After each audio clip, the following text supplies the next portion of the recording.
Good morning, good afternoon, good evening, everyone, wherever you are in the globe right now. My name is Jefferson Howe. I'm a principal solutions engineer for mParticle. And welcome back. If you've been tuning back to my channel, again, if you're new in this channel, then basically let me introduce you my Tech Mondays or Tech Tuesdays sharing session, where I get to share insights, thought leaderships, and technological advancements that are already available within the market, and how you or your organization can take advantage of it. As you can see, I'm no longer any Okta swags because I've actually moved out of Okta. I'm 5 weeks in of mParticle, and mParticle is a customer data platform. It's a great company to join with, revolutionizing technology, and also a great team to be part of. And if you're looking for the next stint, feel free to reach out because we're actually expanding and growing mParticle. But moving on to that one, I just want to talk to you about my role in mParticle before I go to the main topic, right? So my role at mParticle is actually leading the solutions engineering team or division across Asia Pacific. When I mean Asia Pacific, this could be ANZ, where I'm based in Australia, Asia, Japan. I'm working with one of my colleagues, Chris Fagan, who's actually the VP for mParticle for APAC, and we're happy to work with you, understand, and help you through your journey from a CDP initiative or requirements that you are looking on. So if you have any requirements where you're looking for CDPs or customer data platforms, or just want to know about them, feel free to reach out to me or Chris, and we're happy to set up some time with you. So let's get to the meat of today's Tech Monday or Tech Tuesday sharing session we're in. And in this session, the topic we're going to cover is how can you keep the modern day shopper coming back to your retail channel? So as you might know, everyone's now doing digital as the form of retailing or shopping. When I mean digital, this could be accessing your shop e-commerce website using a browser or a web app, a mobile app. And if you're lucky in countries like me, I'm actually able to do in-store experience, right? I get to go to the malls and actually buy some stuff in the malls, right? But given that most countries are not yet allowed to do that in-store shopping experience because of COVID, we're just going to focus more on the digital end or digital channel, right? We're using web apps and mobile apps as a way to facilitate that end-to-end experience for your modern day shoppers, right? So given the topic is how can you keep the modern day shopper coming back? Oh, when I mean how you keep them going back is basically providing them two things or two experiences, right? So one will be a personalized experience wherein they log into your website, navigate through your website, view the items in your website or your e-commerce website, then basically maybe they do a transaction. They might buy something. Then after that transactional event, you may want to adjust the content of your website wherein given they already bought something, let's suppress the item that they have bought rather than that item being showing inside your website. Let's show other complementary items or supplementary items, right? So what I'm going to showcase later is, let's say I actually bought an iPhone, and what I'm going to do is that rather than showing an iPhone still in the homepage, maybe we'll just change it with AirPods because everyone likes an AirPods as an accessory later on. That's the first way on how you can actually entice shoppers to come back because you're giving them relevant experiences that you're allowing them to be empowered based on what they already have, right? Then the second part is basically providing that loyalty experience or giving some love to your customers or your shoppers. When I mean love, this is actually creating multiple touch points on the different lifecycle journeys that your customer may go through, whether they'll be signing up for an account, you might send a welcome onboarding email or an SMS. Once they've done their first purchase, maybe a thank you email, then maybe giving them a coupon code as a reward. Then lastly, creating an upsell cross-sell motion wherein based on that last or previous transaction, let's create an upsell campaign wherein maybe I want to upsell additional accessories that are relevant to them. So to make that two use case or two experiences happen, we're going to use different vendors for it, right? So as you can see in my title screen, you can see the key vendors that I'm going to use. So Shopify for our e-commerce website, Braze for the customer engagement platform, and mParticle for the customer data platform, wherein mParticle's role is vital because it captures all the events that has been transacted within Shopify, and also having that events being sent through Braze in a real-time fashion.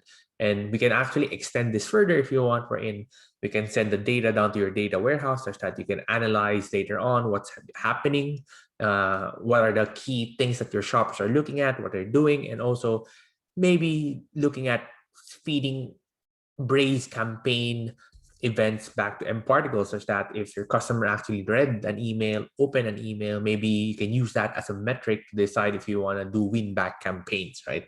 So that's what we're going to showcase later. So let's go to the meat of the tech sharing Monday or Tuesday session. So, but before I start that, we want to, again, understand first what is mParticle. So a quick spill of what mParticle is. So who or what is mParticle, right? So mParticle is an infrastructure customer data platform, or CDP. According to Gartner, a CDP, or customer data platform, is a marketing technology that unifies a company's customer data from marketing and other channels to enable customer modeling and to optimize the timing and targeting of messages and offers. So as you can see from the description above, the main gist of this is just purely trying to ingest multiple data points coming from different systems or platforms, being able to leverage that data, activate that data, and send that data back to the downstream system such that you can create that real-time target and targeted message. If you want to learn more about CDPs and the different types of CDPs, mParticle actually released a recent white paper, wherein this is the link for that white paper, and it's a good white paper which I would recommend because it allows you to understand what are the different types of CDPs, what are the key capabilities or core capabilities a normal CDP does versus an infrastructure CDP. Hence, this guide is actually vital if you want to just understand what CDPs are. But again, if you don't have time, I'll give you a quick spill on it. It won't be as detailed as the white paper, but again, there's like a quick primer guide, right? So the quick primer guide I would relate to is like an iceberg, wherein you only get to see the top part of the iceberg, which is like a small bit of ice, but basically underneath it is a big chunk of ice, right? And this is where most of the key core capabilities most organizations might be missing out when they're evaluating CDPs. So in a nutshell, there are two types of CDPs: application CDPs and infrastructure CDPs. Application CDPs basically do several key or basic capabilities. This could be basically orchestration, right? They could capture data from different systems and basically send that data downstream. The other part wherein some CDPs, application CDPs might do is bits and pieces of different things. One could be customer recommendation, one could be ML, one could be AI, right? So as you can see, it's like a cookie cutter approach wherein it can do some stuff, but not technically other advanced capabilities wherein it allows you to activate data to your best of breed systems that you already may have. And this is where or why an infrastructure CDP comes into play.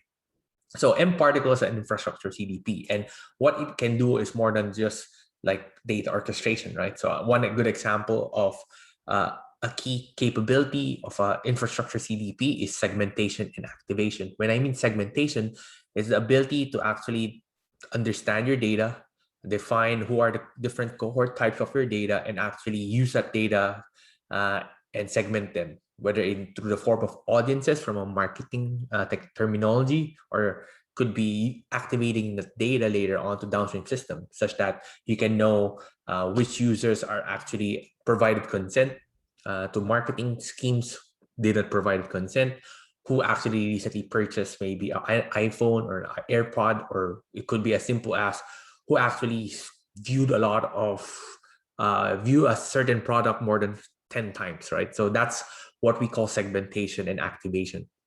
User identity management is looking more on identity resolution. When I mean identity resolution, is allowing you as an organization to define what are the identity attributes that define a user or a customer profile. And using those identity attributes, you can actually now make sure and pinpoint in an accurate manner if Jeff was the person who logged into the website versus Jeff who actually logged into the mobile app, right? Because in the end of the day, both experiences will have some sort of login mechanism or authentication mechanism. And this will require a user to type in a username. A username can be in the format of an email, a number, or could be anything else that you define within your organization. Using that defined username, you are able to pinpoint in an accurate manner who Jeff is. But again, given different platforms can provide more than just can provide more than one identifier. A good example back then was in Apple world or Android, they provide this device ID or the IDFA or Android ID, right? But now things are changing, so that's not gonna be available anymore. What other ways or mechanisms can you actually identify a user? And this is where first party data comes in, right? So in most infrastructure CDPs, they can provide this identity resolution capability that allows them to actually mix different set of identity attributes, and from there decide in an accurate manner who the user actually is. Some platforms take it further, wherein they can actually look at it from an anonymous use case to a known use case, wherein some of the key buzzwords you might hear here is progressive profiling and also identity, again, syncing or conflict management, right? Then looking down to the next two parts of the core infrastructure CDP capabilities is basically the ability to integrate with different data connections, right? This could be a system that is like a SaaS system. It could be a non-SaaS system, or it could be as simple as an API endpoint, or it could be a data warehouse. So data connections here is the ability to ingest data in different sets of platforms, whether it's an application, a platform, or an API endpoint. Once you have ingested data, the next step is applying data quality and preparation and providing some lightweight ETL capability, right? So here you're actually transforming or enriching the data as data comes in, such that you can avoid the garbage in, garbage out challenge, right? Or problem. And your infrastructure CDPs may also need to work with structured and unstructured data. So how can you actually make your infrastructure CDP support that kind of taxonomy? And the last two part is basically being able to, again, provide a reliable data flow, wherein you're also applying security as part of your strategy, because you want to make sure that an infrastructure CDP is able to comply with your regulations or your governing regulations, your governing country's regulation standards, wherein this could be as simple as GDPR if you're in the European countries, CCPA if you're in the USA, right? So in that part, you can use true infrastructure CDP supports those two security capabilities from a regulatory compliance point of view. And from there, using those consent management frameworks, it allows you to decide what data should be actually be shared back to the downstream systems, because a CDP should be able to do that from a data in and data out perspective. And that's why you have instrumentation, ingestion, and retrieval as part of the last core capability of a CDP or an infrastructure CDP. So as you can see, I already mentioned in a nutshell what are the difference between an application CDP and an infrastructure CDP. And if you want to learn more, I would recommend you to go back to the white paper, which I linked on the last slide, so that you can actually understand further the difference between the both. So given that we already know the difference between an application CDP and an infrastructure CDP, a quick spill now on mParticle. So mParticle is a true infrastructure CDP, right? It adheres the qualities that which I mentioned in the last slide. And basically, it can be segmented into 4 sections, where in the first section is data infrastructure, wherein mParticle is able to integrate in real time all the data points that's going to come from your different systems or source of truth, whether it's, again, could be your SaaS applications, your infrastructure as service applications, that can be a database or data warehouse. It could be an application you built, custom built within your organization, or it could be an API endpoint, right? Because we live in a microservices world right now, right? And everything's led by APIs. So once you have ingested different data, the next part is applying data quality, where you can now apply certain data enrichment, data transformation, or lightweight ETL or ELT tools within the platform that allows you to massage the data such that the downstream data that's receiving that data being captured by the CDP is now ready to be activated, rather than you wasting time on filtering that data out. outside the CDP, you can actually now do that within mParticle, right? Once you have massaged the data or enrich the data, the next step is just being able to decide which data should flow down. Hence, mParticle provides a data governance capability wherein it allows mParticle to apply certain regulation standards like GDPR, CCPA to decide which or what data should actually be sent down to your downstream systems.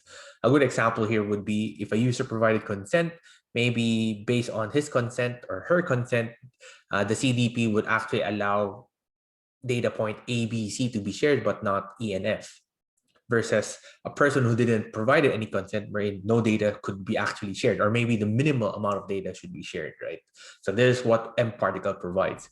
And lastly, we want to provide that real-time personalization experience. And this is what mParticle provides, wherein mParticle provides a data-driven personalization capability, wherein it provides a profile API, which allows that API to be used by different systems within your organization, such that you'll be able to know who the user who's actually logging in, or who's the user who's actually visiting your website, and using that profile API, the payload or the information provided by the profile API to decide what's your next move, right?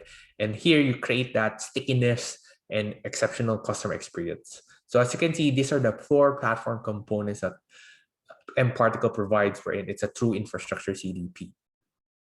So let's now go to the actual other teams that you might be working with a CDP, right? So again, as I said, from a team or from a persona perspective, we'll be working with different personas, whether it's engineering and platform teams, wherein they actually work closely with the systems within your organization. This could be your data science teams or analytics teams, wherein they would actually know what data is coming in and they want to massage that data.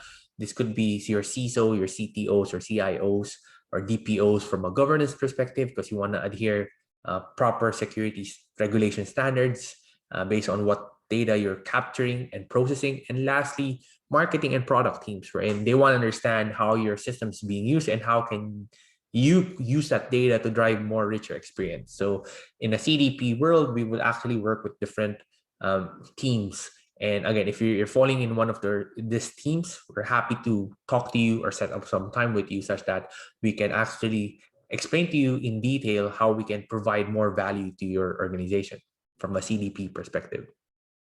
So from a solutioning perspective, I actually created a high-level solution architecture. I know this is a bit small, so let's actually move out of the presentation slides and we go to Lucidchart such that you can view in more deeper zoomer detail how does the solution look like, right? So give me a second. So here, as you can see, I have a diagram which actually explains the flow of our demonstration later.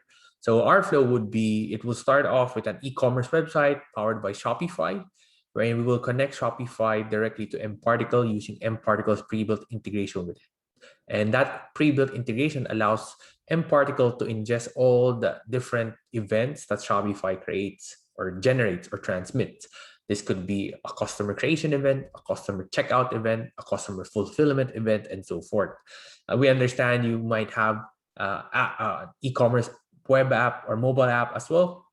So here, if this is not powered by Shopify, you can actually use mParticle as well, wherein we provide SDKs. And again, if it's mobile, we provide an iOS and Android SDK native to the mobile app of your choice. And if you're developing your own e-commerce web app, then we provide a JavaScript SDK, a Node.js SDK, a Java SDK, a .NET SDK for your web server side platforms.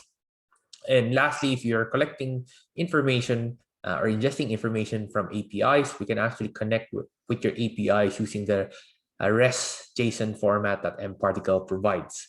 As you can see, once you have captured or started collecting data from the different data systems of your choice, and as an intermediary level, we can apply custom rules or transformation. This is what I called earlier, the lightweight ETL capability that mParticle provides. And the good thing here is that this lightweight ETL can do data enrichment, data validation, data transformation as its core capability. So either you can have that rule engine or custom rule engine be hosted internally within mParticle, or you can have your own rule engine be hosted in AWS Lambda, and we can actually use AWS Lambda as that external custom rules engine that will drive those three capabilities which I mentioned. The reason why you would want to have it hosted outside of mParticle could be if it's more than just lightweight ETL, right? It needs to talk to other systems or backend APIs. I would suggest to have it hosted in AWS Lambda. So once you have done the ingestion and all the data has been now filtered down to the proper most level within mParticle, the next step is just activating that data, right? When I mean activating that data, this could be sending that data directly to your data warehouse, whether it's a Snowflake, a Redshift, or a BigQuery, or even a Kinesis Firestream or a Firehose if you want to just pipe it down to other systems. As we understand, in your organization, you might already have your own data warehouse of your choice. That's why we want to work with your data warehouse. We also want to work with your own data visualization and BI tools, such that if you want to understand or analyze further or create reporting dashboards of your data, our job is just to send that data to your data warehouse, and you can use whatever data visualization or BI software you want to go with, whether it's Tableau, Power BI, Click software, so forth. So that's from a data warehouse perspective, right?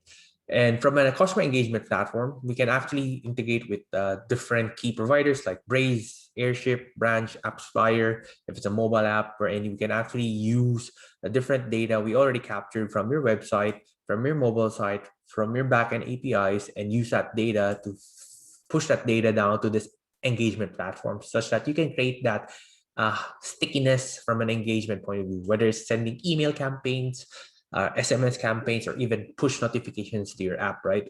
And lastly, we also want to work with dynamic audiences to paid channels, whether it's key third-party social media providers like Facebook, Snapchat, Twitter, Instagram, or TikTok, which is famous now, or it could actually your own marketing platform of your choice, whether it's Google Marketing Platform, Salesforce Marketing Platform, Adobe marketing platform, or so forth, right? So in this part, normally what mParticle does is we allow your marketeers to create audiences and rules within the platform using basic if then else if rules, right? It's like a what you see, what you get editor, right? It's now dumbed down from a marketing point of view because the data is already here. Your marketers can actually activate that data in their own way, in their own understanding, right? And they don't need to be developers or data scientists to make that happen. And that's one of the key values why people go with mParticle.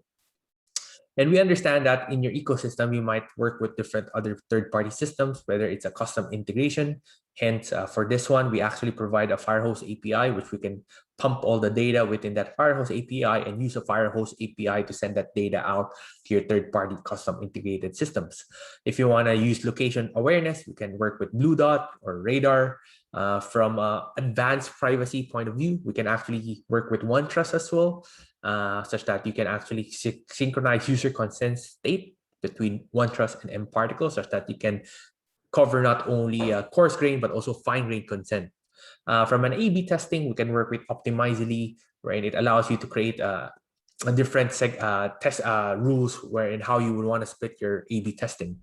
From an analysis point of view, we actually integrate with Mixpanel, Amplitude, such that you can analyze data in real time.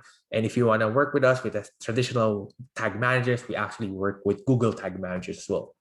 And as I said last time, once all of this information has already been collected, ingested, transformed, and actually refined over time within mParticle, you can actually use mParticle's profile API, right? So this is like an API endpoint that allows you to hit that API, and from there, you can capture or understand who the user is.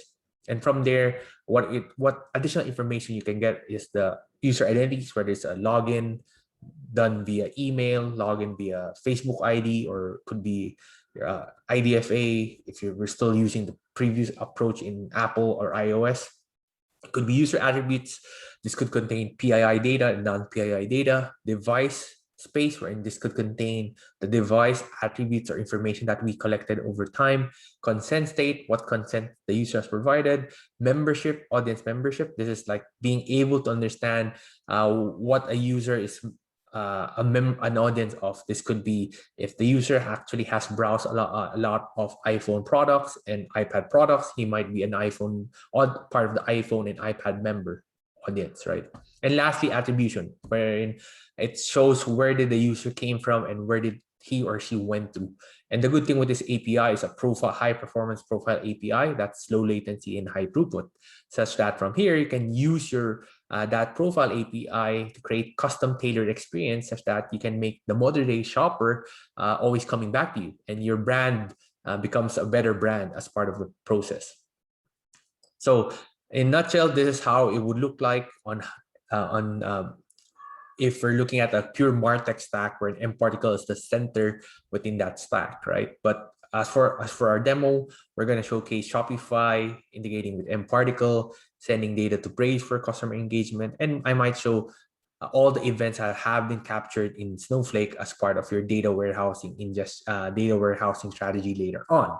So rather than talking about, again, the architecture, let's actually go back to demo time. So time to shop, right? So how I'm going to start the demo would be something like this, wherein I'm going to go to mParticle. So as you can see inside mParticle, I'm already logged in. There's a dashboard, and the dashboard allows you to see different activities. The activities, again, can be segmented down to production activities and development environment activities. Given my environment doesn't have much data points, as you can see, it doesn't have much, but basically it can span across 7 days, 30 days, 60 days, 90 days. Yep.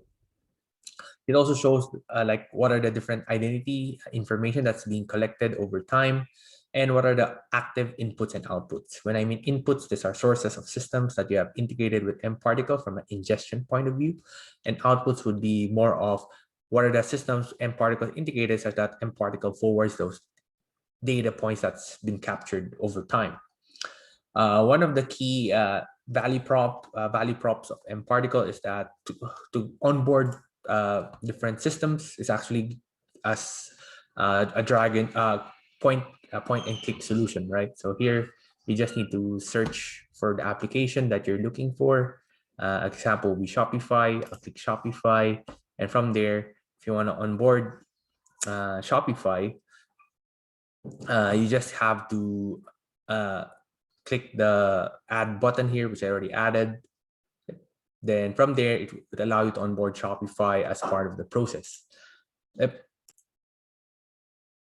So as I said, right, the good thing with mParticle is it allows you to instantaneously onboard additional systems through a point and click approach. And rather than you developing the integration by yourself, this is already provided by mParticle as part of its core platform capability. This is just one of the key integrations that we're going to look at right now. So as you can see in Shopify, you can see it's capturing custom event, commerce events. The email address as the user ID is also being captured. The device ID or the partner ID is also captured. And as you can see, it's treated as an input or partner feed. The other system that we're going to look for this Tech Monday or Tech Tuesday sharing session is Braze, wherein Braze is a different configuration because it allows mParticle to treat Braze in two ways. One is it could be an input, and the other one could be an output. As you can see, I added both. The only difference is that from an input, you might be getting attribution information, wherein this could be how your customers interacted with the email or campaigns or SMS campaigns that have been sent by Braze. From an output perspective, is actually allowing mParticle to capture different events from the different systems and using that event forwarding capability to push that event down to Braze, such that Braze can do the customer engagement capabilities, whether it's sending an email or sending an SMS as part of the process. As you can see, these are the several data types that mParticle forwards, and these are the user IDs that can be captured by mParticle and be shared to Braze. Once you have integrated different systems, as you can see, it will just show under Connect the different applications that you have onboarded. As you can see, I have Shopify here. Braze as well for my feeds. And maybe if I'm working with other applications or platforms within your organization, this could be an iOS app, an Android app, or my own Java web app or .NET web app, right? And we can also even ingest APIs like Postman if you just want to test it out. I'll use Shopify Dev as an example where I set it as an input. Then basically the last part or the last mile is just configuring the outputs, whether it's a Braze for engagement, Snowflake for data warehouse, or custom webhook for additional extra business processing, right? Once you have integrated the ins and outs within mParticle, as I said, you can apply your own rules where you can actually transform data, wherein this could be a locally hosted rule, wherein a good example would be like this one, which shows you a UI, wherein your developers can come in and they can apply quick, simple ETL. Or the other approach is you can use your AWS Lambda, where you can just point your mParticle to that AWS Lambda, and from there it will do those additional transformation capabilities that you might require to do before that data needs to be persisted and be pushed forward down to the other systems that's integrated to mParticle. So let's now go to the actual demonstration.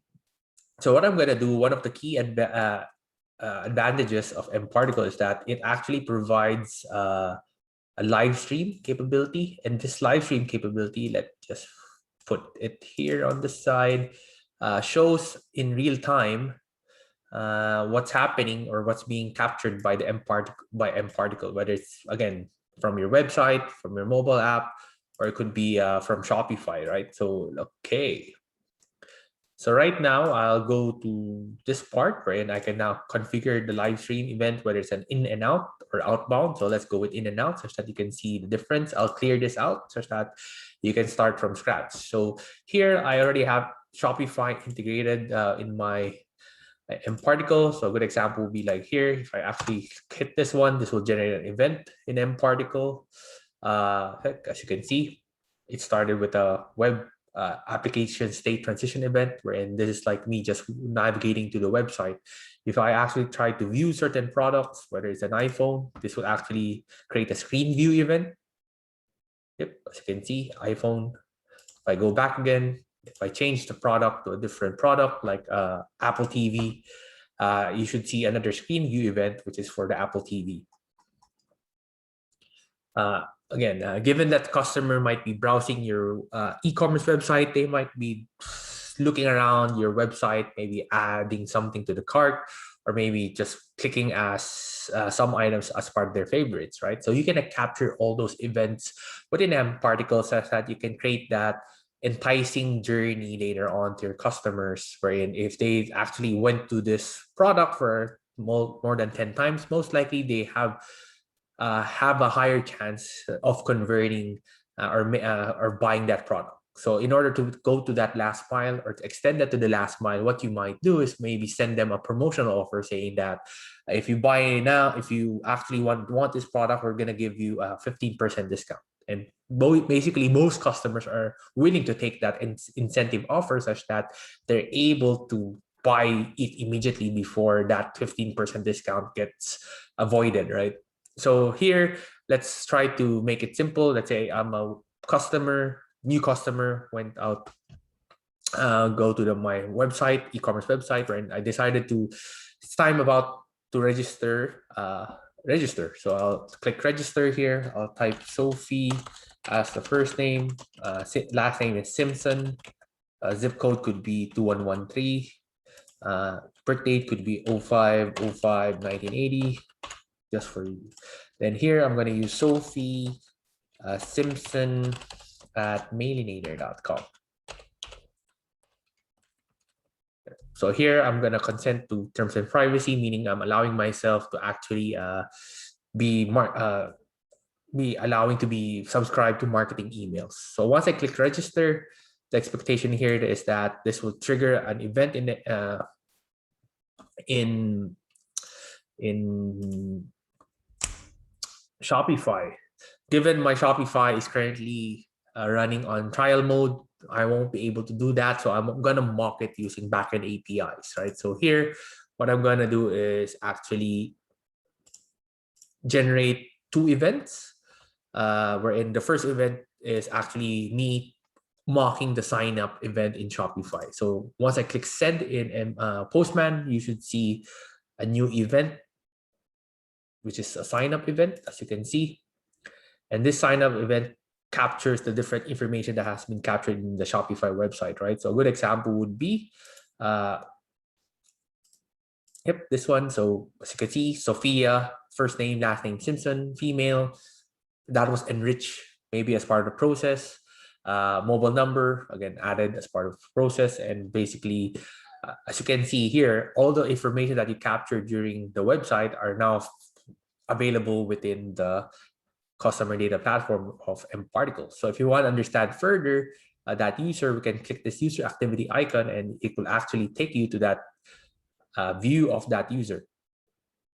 Yep. So as you can see here, a customer ID was created. We'll just use an email as a customer ID for now. Then part of the capability of mParticle, it creates its own system generic UI user ID, which is the mParticle ID. As you can see, these are the attributes that we collected. Given I provided consent, the marketing consent flag has been set true. For now, I'm going to make SMS as part of that bundle. And this person hasn't yet suppressed marketing emails. As you can see here, given that that value are true because of the checkbox, we are able to add that user to the allow marketing consent audience membership group. Part of the key capabilities that I have mentioned earlier, mParticle values security. Hence, in that part, we are now capturing GDPR consent, wherein the consent could be just simple as you ticking to that tick box earlier. Yeah, agreed the terms and agreements of this e-commerce website. Hence, it was able to capture the location where your consent was captured. Yep. So as you can see now, given I registered for an account, let's check whether what could have happened. So first thing that could happen is I should get some welcome onboarding message from the from my store, because I actually signed up for an account. So I'm gonna screen share my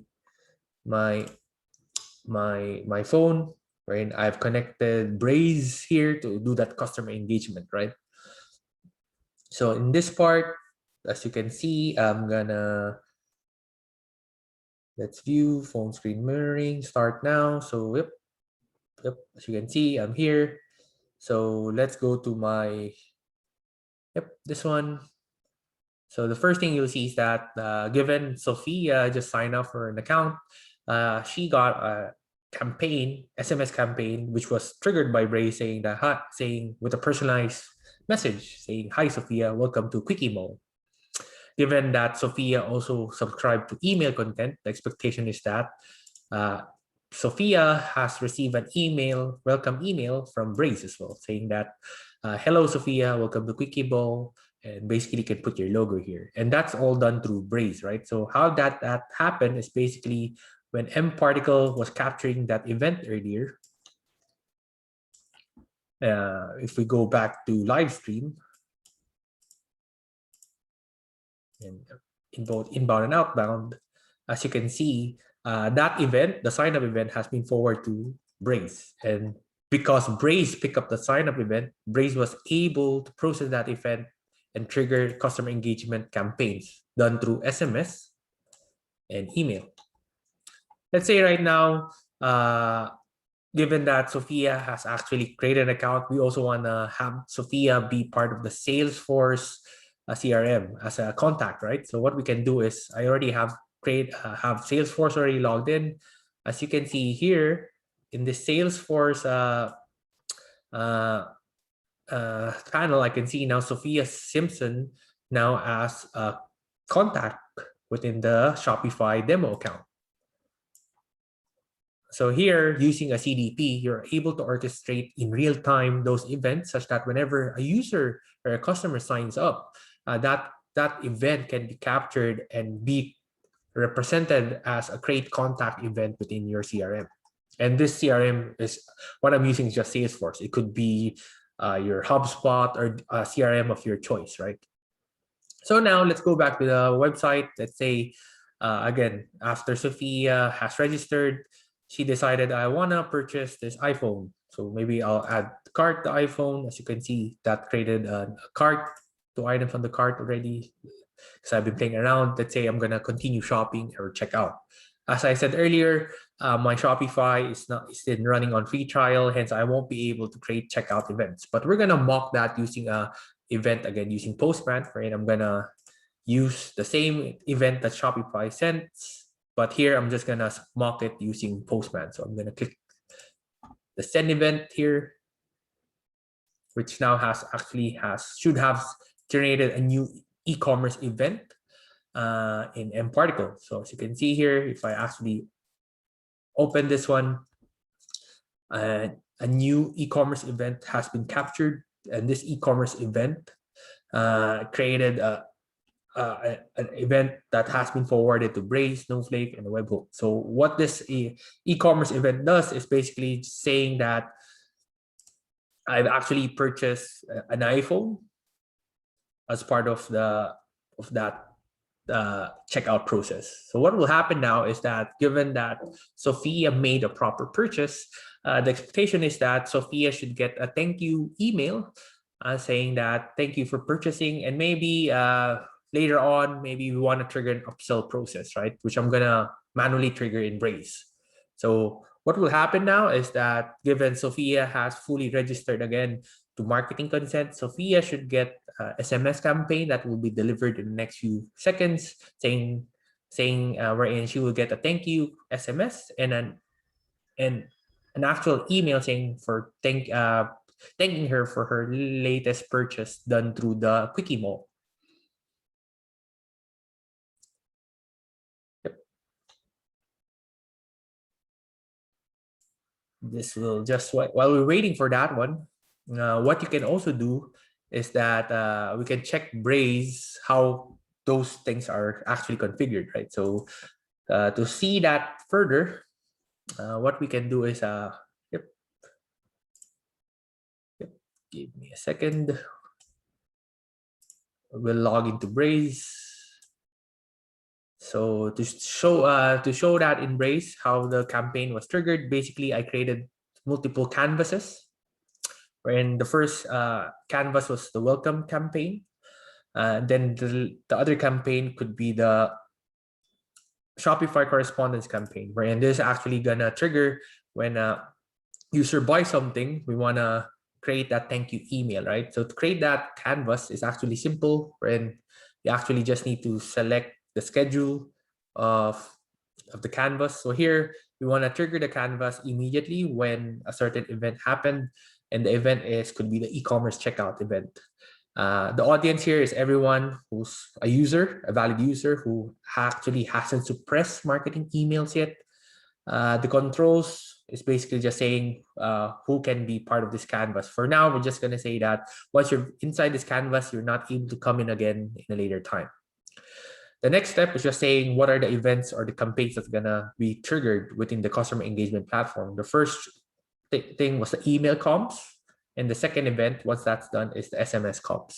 So I just recently received the SMS. So as you can see now, Sophia actually got an SMS campaign saying that thank you for purchasing, and that was made through Braze and mParticle. If we go back to Mailinator again and back to the inbox, we should be able to see the third email campaign where it's just thanking her for her purchase, right? And as you can see, everything can be customizable, and this actually will create that stickiness and customer loyalty experience. And this will allow your shoppers to go back again to your retail store.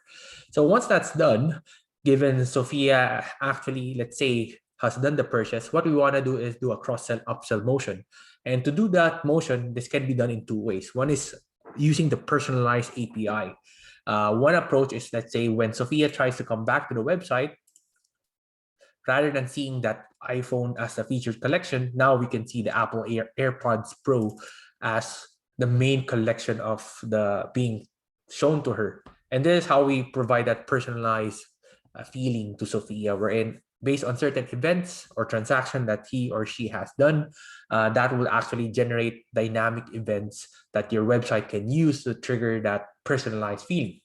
So as you can see here, given Sophia already owns an iPhone, rather than showing the same iPhone product in the featured collection, we now adjust the website to show an iPods Pro, because an iPods Pro is actually one of the hot items that most people who have bought after buying an iPhone. Then the other approach, what we can do is actually trigger that cross-sell upsell campaign in a scheduled manner. So normally you can actually create a schedule already in Braze to do that. But for my case, I'm gonna manually trigger it such that you can see the difference, right? Because normally you want to do it after 30 or 60 days of the main e-commerce transaction event. But for now, given I don't have time to show it because it's a demo, we're gonna trigger it manually. So here I'm gonna go to the canvas, where I'm gonna execute the canvas in a scheduled manner, wherein automatically enter the user as soon as the canvas is launched. I'm gonna click update canvas. Then the expectation here is that this will trigger the canvas, and this will now send Sophie a cross-sell upsell campaign in her email of her choice, which is this one. So what we'll see is that once the canvas has successfully executed, we should be able to see additional messages sent.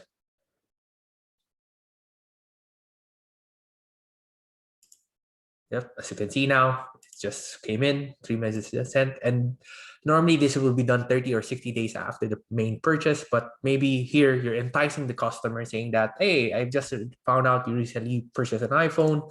I'm gonna give you 25% off, such that you can actually buy the AirPods Pro now.